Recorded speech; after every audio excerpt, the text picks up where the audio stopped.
बच्चों की ज़हनी और जिस्मानी नशोनुमा के लिए पाक अस्करी एजुकेशन सिस्टम की जानिब से कॉलोनी स्पोर्ट्स कॉम्प्लेक्स मलीर में स्पोर्ट्स गाले का इनेकाद किया गया, जिसमें तालिब इल्मों के साथ वालिदैन की भी बड़ी तादाद ने शिरकत की।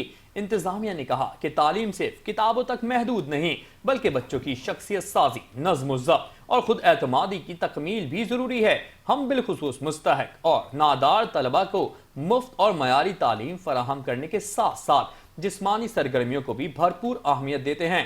इंतजामिया ने कहा कि आज हमारे बासलाहियत तलबा मुख्तलिफ खेलों और सरगर्मियों के जरिए अपनी मेहनत, लगन और स्पोर्ट्समैन स्पिरिट का शानदार मुजाहरा करेंगे।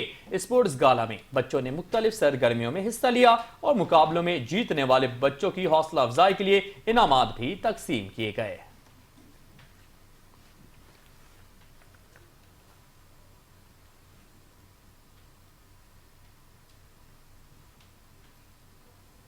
न्यूज बुलेटिन से फिल वक्त इतना ही। कुछ ही देर में हाजिर होंगे हेडलाइंस के साथ। देखते रहिए 5 न्यूज।